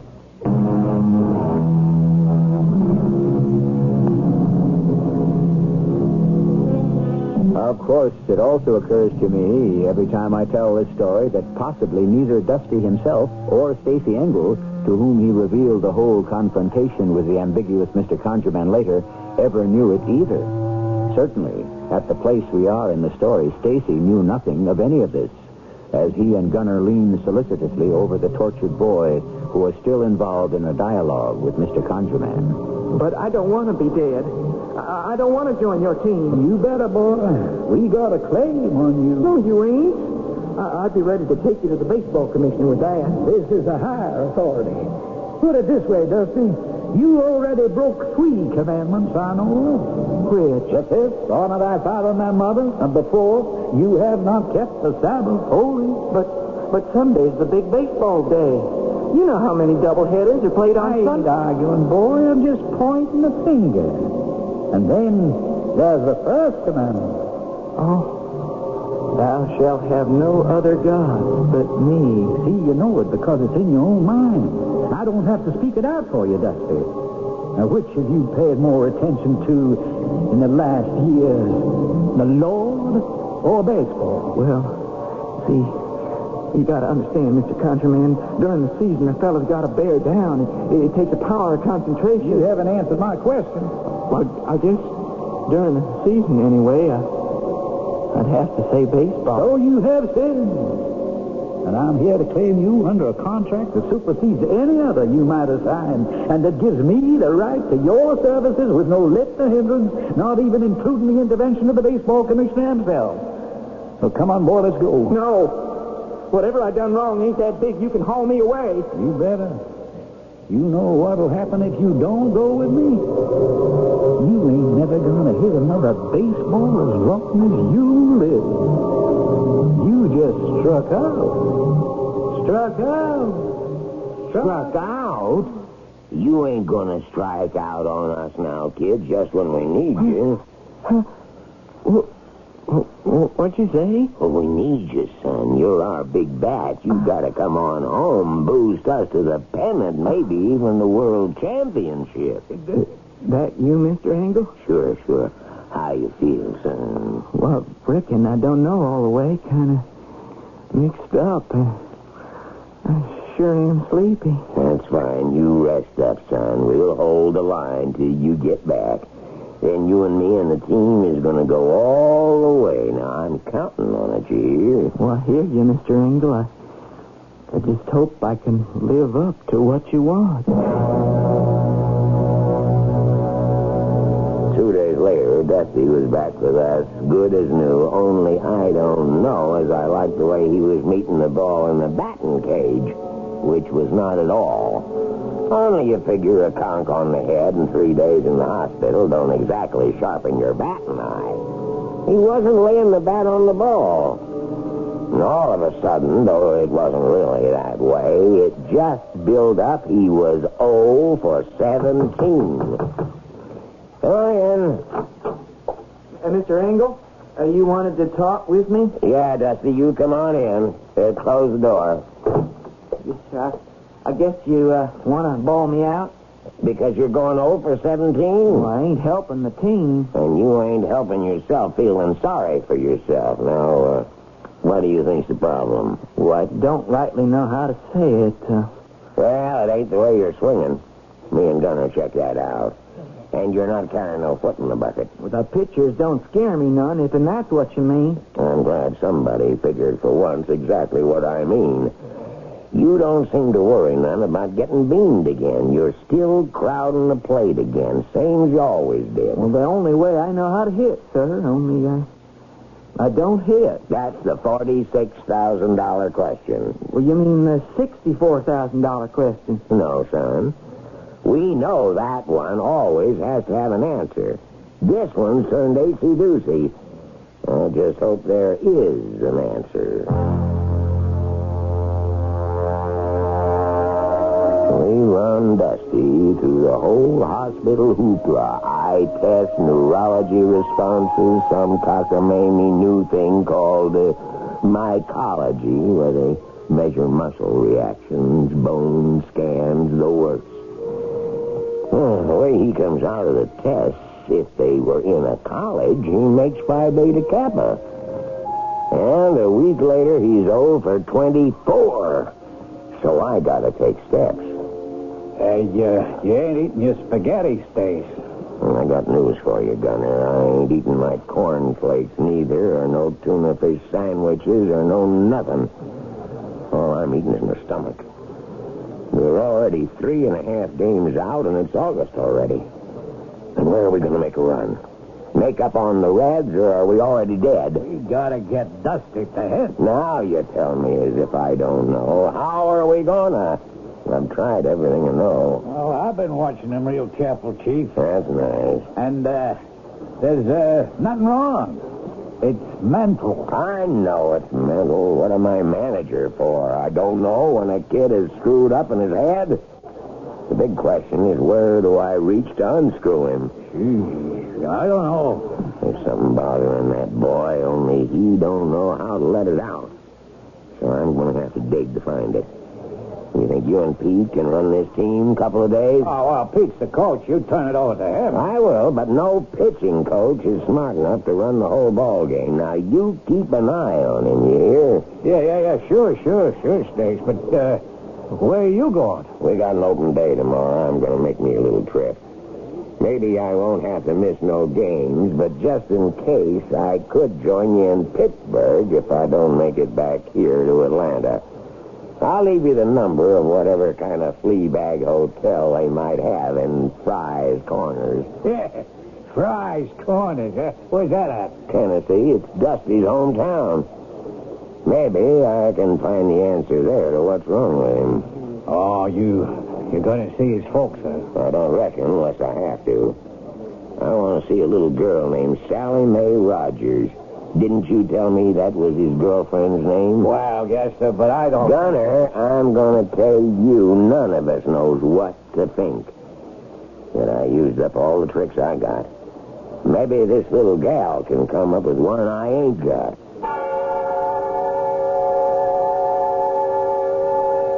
There just plain wasn't any reasonable way to get to Fry's Corners by public conveyance.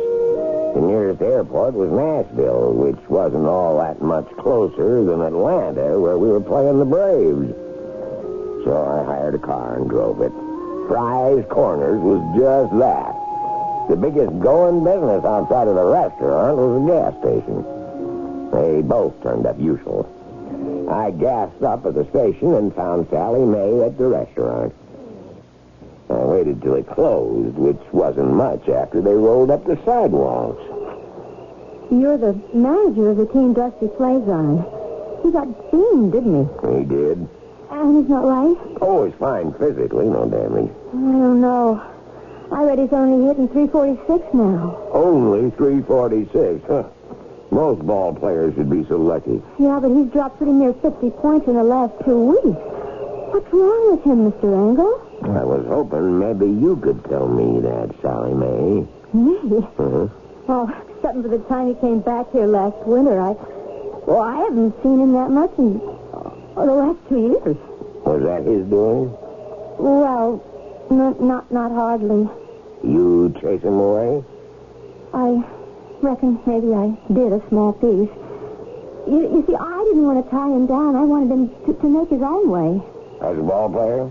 Yes, if that's what he wanted to do. His ma and pa didn't see clear to let him try, but I thought he ought to have the chance. Even though you didn't approve? Oh, I didn't figure either way. I just wanted him to be happy. It's the only thing I've ever wanted. He's pretty miserable right now, Sally Mae. How come? He just can't seem to hit. Why? I don't know. I think he's got a mental block. Oh, that's Dusty. What do you mean? He's just as plain stubborn as any old mule. You know something? He's just like a Chickasaw Valley old cow. The what? Oh, it's just a story folks tell. You know, we got this little old valley, and one day the Pharaoh's cow took off and went wild and ran off into the swamp. And when they come to fetch it, it was leaning up against this old hickory tree. And they couldn't budge that old cow until they brought the jeep and threw a harness over her and dragged her off. That's the darndest thing I ever heard. But that was just one cow. Oh, no, sir. Right from then, all over the valley, pretty near every family in the valley had the same trouble. The cows took off and headed for that old hickory like it was blue. People was pretty near going crazy, so they figured out what to do. What'd they do? Well, they just cut down the old tree and dug out the roots, and since then they haven't had no trouble. You don't say. But what's this got to do with Dusty? Nothing, I reckon. Except I said he was just as stubborn as them cows once they got a notion in their heads. Sally Mae, you're right. Dusty has got a notion in his head, only I can't dig it out. I was hoping maybe you could dig it out for me. Now, how'd you like to drive up to Atlanta and see Dusty and find out if you could?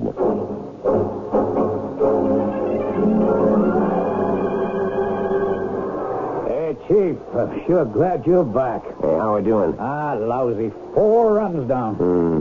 Dusty? Still ain't hitting a lick. He's on next header. Hey, what happened? Lindstrom just got a base on ball. They're all loaded up. You weren't here, I jerked Dusty for a pinch hitter. No, you don't. I want him to hit for himself. Okay, you're the boss. He's just going to make a loud out. You don't have much faith in your roommate, Gunner. The whole trouble is, Chief, he don't have no faith in himself. That's right, one. You got any news out of him yet? Why? No, sir, he's real down. The only thing he said to me was it looked like Mr. Conjurman had him hexed for good. He still swings real pretty. How'd he miss that? Who's Mr. Conjurman? You won't tell me. He struck out. Yeah, with 3 men on base. That's 33 for 0. How you figure he's ever going to hit again, Chief? There's something riding him he won't tell us. That's why I brought his girlfriend up here. Maybe she can get him to loosen up and tell us what the trouble is. It's such a simple game, isn't it? A man throws a ball. The batter has a round stick. All he has to do is swing it so it meets the ball. Why doesn't he? There have been more words written about that than have been written about the history of the world. More people will agonize about a ball player like Dusty Lane, will he or won't he, than will contemplate their immortal souls. Will he? We'll find that out when I return with Act 3.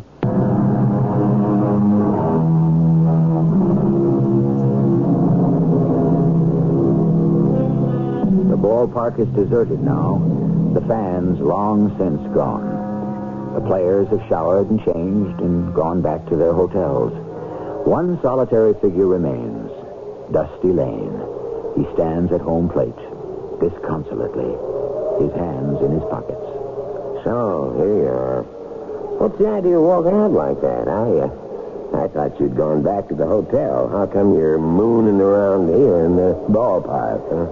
Ain't no use anymore, Mr. Engel. I was just kind of saying goodbye. Goodbye? Well, can't hit no more. And I never will again. It's time for me to be moving on out. Now, wait a minute. Ain't no use to argue, sir. I'm all washed up. There's only one other team that had me, and I ain't playing for them no how, no way. What other team? Oh, don't make no never mind. I ain't gonna play for them. I'm just going home. To Sally Mae. And to Ma and Pa. I thought the main idea was you wanted to get them out of the hills. Well, that was a dream I had, but it just didn't pan out. I'll go on back and go to work in the mines. Maybe someday I'll be able to support a wife as well as my folks. That is, if Sally Mae will still be around, wants to have me. That's one thing I reckon you could find out right now. Well, what do you mean? Where do you think I've been the last 2 days? I went down to Five Corners and I brought back a beautiful young lady. She's waiting for you in my office. Maybe she could get you out of the slump and back to doing what you do better than anyone in the world.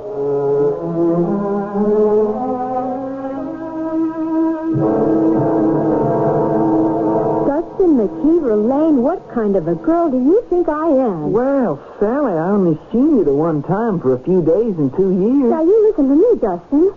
I can be just as stubborn as you. I gave you my word I was your girl, and there ain't nothing that's going to change that. Oh, I don't know, Sally Mae. I'm a flop. You see the game today? I only saw the last time you struck out. 33 times in a row. Even if I do get the bat on the ball, it's just a loud old foul or a little squibbler straight at someone in the infield. Mr. Engel says it's just a slump, and the thing to do is to get you out of it. Oh, it ain't no slump. And there's no way out. That is no way to think. How do you know? Oh, I'd be ashamed to tell you. Dustin McKeever Lane, I know you through and through like a book. And I don't believe you ever done or could do anything to be ashamed of. I walked out on my Ma and Pa. And sort of you. You didn't walk out on me. I told you I wanted you to go. And you didn't fail your Ma and Pa. They failed you, trying to hold you back.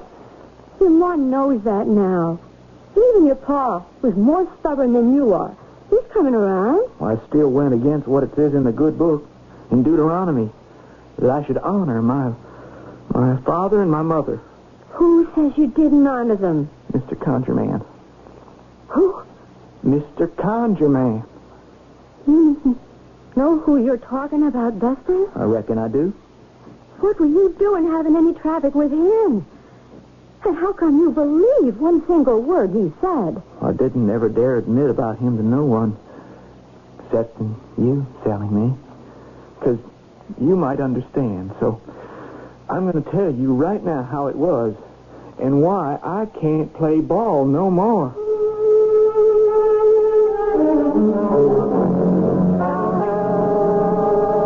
So that's what's eating him. He don't really believe he saw this conjure man. Oh, why didn't he tell me? It wouldn't be easy for Dustin to talk to you about it in case you wouldn't understand. You have to realize, Mr. Engel, we're some religious down our way. We're fundamentalists. Now, child, I ain't saying a word against religion. I got my own, and I keep it pretty much to myself. But I keep the faith. Trouble is, what's happening here is Dusty has lost his. It's a lot more now than just hitting a baseball. Don't you agree? Yes, sir. I sure do. So we gotta take steps. I want to win a pennant, maybe even a world championship. But what's more important is to give that boy his faith. How are we gonna do that? Why is it so hard to hit a ball someone throws at you? There are some questions. How can you answer? If there was only some way you could coax the ball to go to the bat or the bat to the ball, why then... What was that story you told me about the Chickasaw Valley cows? Oh, when I was talking about stubbornness? There was a tree, and the cows all broke out and wanted to lean against it or something? Oh, they got kind of stuck. Like, there was some kind of magnet in the tree, or maybe the sap was something they wanted to rub up against and they couldn't resist. Like them Loreleis on the Rhine, a man couldn't resist, or maybe it was the sirens in ancient history. Anyway, it was a kind of a spell. I reckon. Maybe, like the spell Dusty believes this Mr. Conjurman can weave over him. I don't know how we can take him out of it. First off, I've got to have a little private talk with Dusty. Come in. You sent for me, Mr. Engel? How come you're not seated up yet? Well, I told you, sir, I ain't no more use to the team. I quit. Close the door and come on in. Yes, sir. Now, I'm going to talk to you straight out for once. See this here bottle? Yes, sir. Sally Mae tells me you know the story about the Chickasaw cows and the hickory tree down your way. Yeah, I heard it. That's good. Now, you sit down and listen to me. When I went down to Fry's Corners to bring Sally Mae up here, hoping to shake you out of the slump, another notion crossed my mind. A real crazy notion. I decided to give it a whirl. Well, what was that, sir? Well, now, you like to use hickory bats, right? That's right. And what's a baseball made of? I don't know all the way. A cork center and then rubber and woolen yarn binding, most as I remember. Mm-hmm. And the cover? Horsehide. Wrong. Huh? Hasn't been for years. It's cowhide. Oh, yes, sir, if you say so. But I don't I'm trying to prove to you a manager's got some use after all. Here's a tree in your hometown area that cows can't stay away from. They gotta rub up against it. Why? I don't know. All I know is if there's a natural attraction between that hickory tree and cowhide, why wouldn't that give the hitter a jump on the ball? Help him to meet it solid no matter what the pitcher threw. Well, I can't quite follow you. You mean if someone had bats made from that particular tree? Too late for that, son. They cut that tree down. But what I did do, I got out to the stump before it dried up, and I got me some of the sap. It's all here in this bottle. The last we'll ever get, but enough to run out the season. Well, I don't know what you mean. Son, I got Gunner to throw to me, and I tried this out. You rub just a little of this on the fat of the bat. And if the ball is anywhere in the strike zone, when you swing, you gotta make contact. And there's no doubt about that one. It's long gone out of the park. And that is Dusty Lane's second home run of a phenomenal day. There he goes, trotting around the bases in that familiar lope. That mighty whack makes him 5 for 5 on this first day he's broken out of the massive batting slump that's held him hitless for 33 straight at-bats. So, where are you going, Dusty boy? I'm on deck, Mr. Engel. You, got the stuff on your bat? Well, no, sir, not today, sir. Why not? Well, I got to thinking it don't hardly seem fair, sir, like taking advantage. Son, baseball's a game of constantly taking advantage. The whole idea is you gotta win, so why wouldn't you? You christen that bat. We need the hits. It's almost September already, and we're only 3 games up. You want the team to top the league, don't you? Yes, sir. And win the pennant? Yes, sir. And the World Series? Oh, yes, sir. You want that new little wife of yours to keep on being proud of you, don't you? Yes, sir. You don't want to let Sally Mae down. No, sir. So you get a couple of drops of that magic gunk on your bat, and don't you waste it. It's going to last the season. That's the last there is anywhere. Yes, sir, Mr. Engel. Yes, Mr. Engel, we settled in our new home. Fine. Oh, Justin's gone to sleep. He came straight back from the park and helped me unpack, but he finally just plain got wore out, and he was asleep before he even hit the pillow. Anything important? Oh, that's real nice. I'll tell him you called.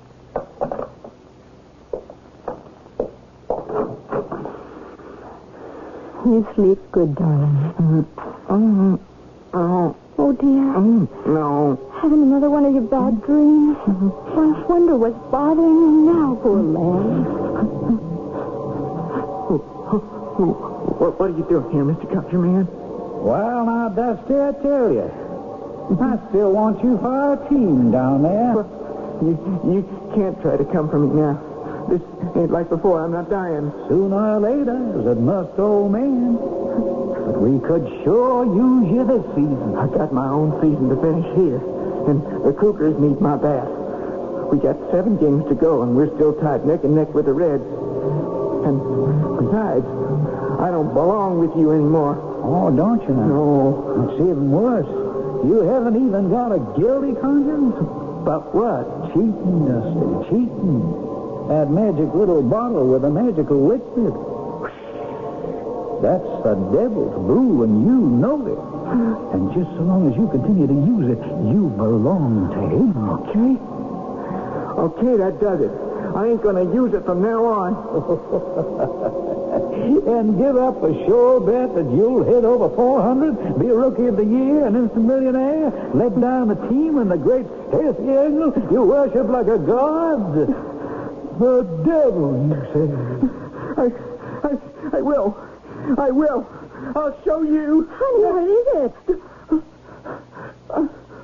I've been a backslider and a sinner, Sally Mae.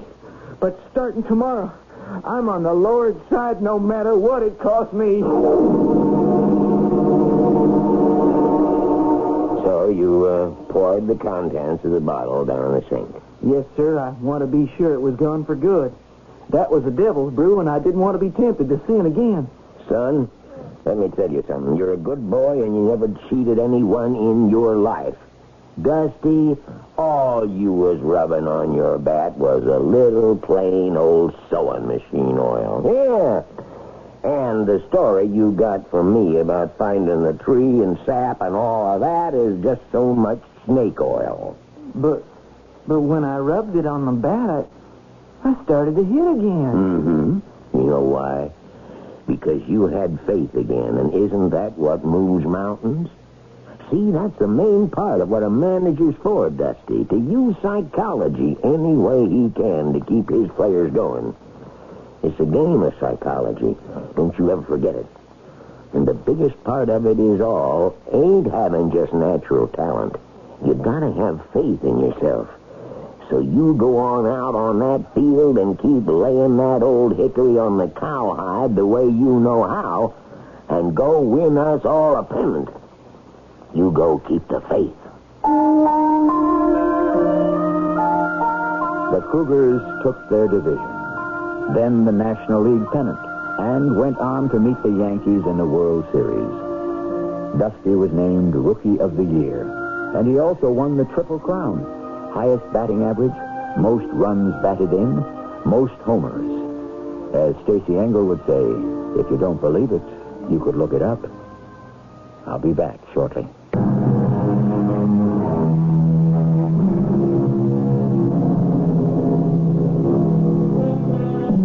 Perhaps the most fascinating thing about our national game is the wealth of literature it engenders. Not only the reams of statistics, the daily press coverage, and the parade of books that come out year by year, but the stories, short and tall, the baseball legends. And if not all of them are exactly true, who's going to complain? Just so long as they entertain. Our cast included Russell Horton, Rosemary Rice, Ian Martin, and Leon Janney. The entire production was under the direction of Hyman Brown. This is E.G. Marshall inviting you to return to our Mystery Theater for another adventure in the macabre. Until next time, pleasant dreams.